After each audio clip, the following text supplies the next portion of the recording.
28 Days Later is a film that has lingered in the back of my mind throughout my life. I was first exposed to it when I was very young, too young to understand any of it. The only thing leaving a lasting impact was the scarlet red eyes of the infected and the blood pouring from their faces, the only thing I could watch before leaving the room in fear. It was an image which haunted me from that point onward.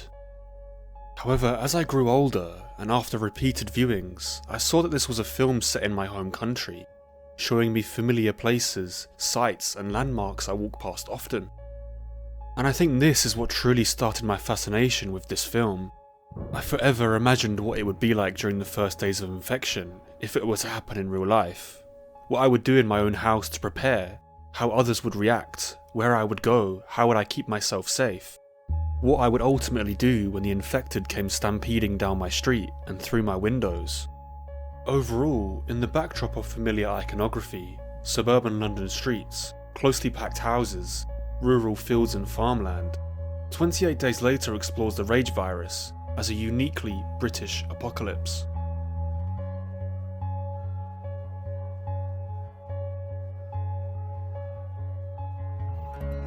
Looking past the fact that this is a relatively low-budget British film, and therefore restricted within its setting, I think one of the reasons why the placement of the story in the UK is so effective is that the rage virus epidemic presents such a stark contrast to the comfort of British life.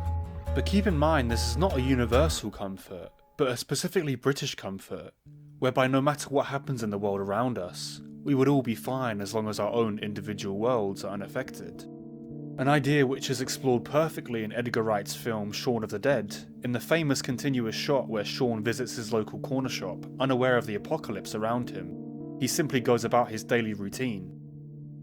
And I think this concept taps into something uniquely British. In a survey conducted by the British Heart Foundation, it revealed that out of 2,000 people, 55% of them follow the same routine every single day, whilst 31% can't remember the last time they stepped out of their comfort zone.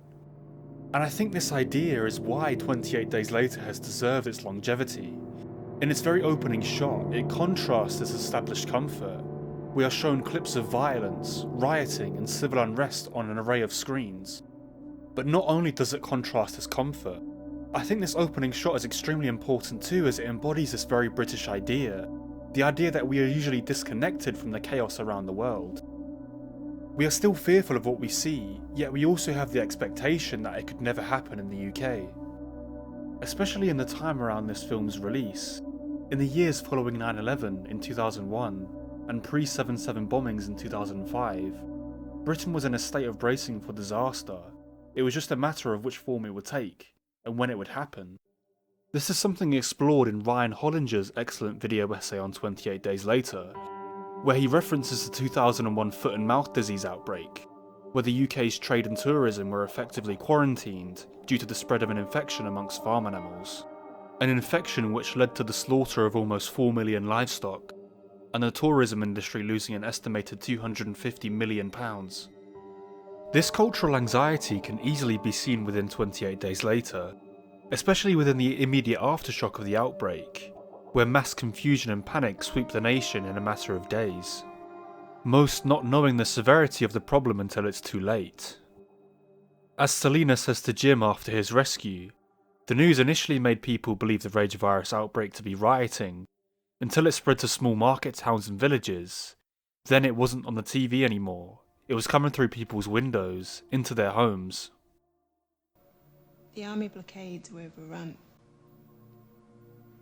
And that's when the exodus started.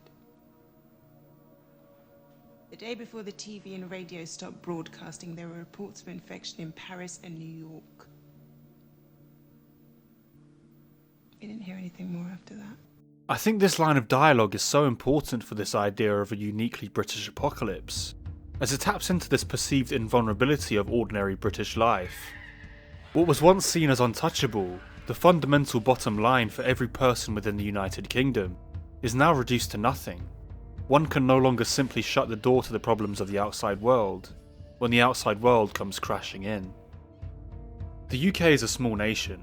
Throughout most of the country, you only have to travel a short distance to find civilization.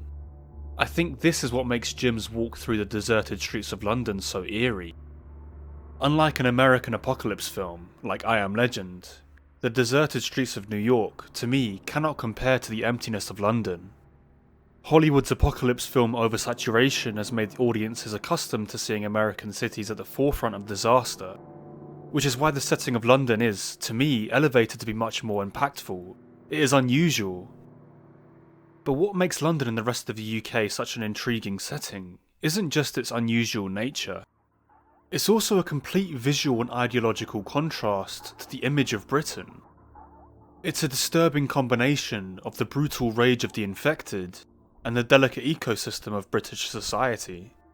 And much like 28 Days Later, if you have seen the film Threads, then this idea is ever more apparent.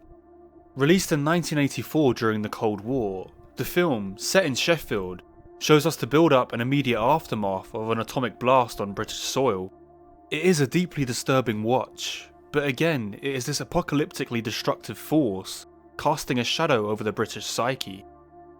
An idea reciprocated by British magazine Little White Lies, where in a review for the film, they say it paints a nightmarish picture of Britain woefully unprepared for what is coming, and reduced, when it does come, to isolation, collapse, and medieval regression, with a failed health service, very little food being harvested, mass homelessness, and the pound and penny losing all value.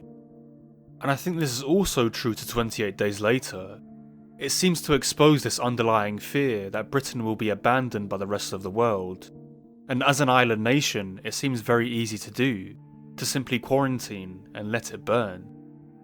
Particularly when talking about how Hollywood has made us accustomed to viewing the end of the world purely centralised in America, it is easy to see why the setting of the UK is so unnerving. An idea which painfully becomes more apparent, as moments in the film show us that the rest of the world still lives as normal. Commercial flights still fly over the mainland, and we hear that the UN is still in working order. And that was my favourite ever joke in The Simpsons. You see, that's what they're doing a few hundred miles from here across the channel, across the Atlantic. They're eating dinner and they're watching the fucking Simpsons. They're sleeping in their beds next to their wives. And even in the amazing 28 Days Later comic series, we really get to see the reaction felt by the rest of the world. Even on the coast of France, birds are shot out of the sky over the English Channel over fears they may be carrying the rage virus. The rage virus exposes the fear that the UK will be left behind in the 21st century, unable to face the challenges of the modern day. The UK being a blast furnace for the rage virus is synonymous for a changing order, the new replacing the old. Like the threat of the atomic bomb in Threads, the rage virus hollows out the UK, crumbling to a shell of its former self. And now more than ever we can see this idea in reality. Disturbingly similar sights of an abandoned London during the COVID-19 pandemic mirror that which we see in 28 Days Later. And even in the recent trailer for 28 Years Later, society is set back hundreds of years, only being able to support the bare agricultural and societal roles. I think this idea is so important to why the setting of the UK is so impactful, why it's such a uniquely British apocalypse.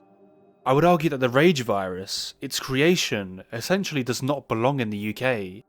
It's an external entity, created through animals not native to the UK, which are exposed to visions of external violence and chaos. Ultimately, I believe that 28 Days Later shows the fragility of British life when it is faced with an apocalypse. But not just any apocalypse, one which presents such a stark contrast to what truly defines society in the UK. It was a film released during a time of high anxiety in the world, especially towards external threats, and it reflects this anxiety in the most brutally real and visually striking way.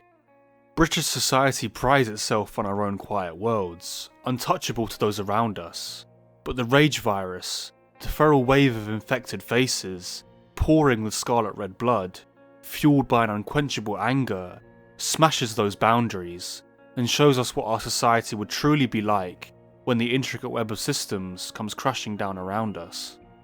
But while we wait for 28 Years Later, which is scheduled to release later this year, we are once again reminded, much like my younger self, the fear of 28 Days Later and the rage virus will remain a constant thought in our minds.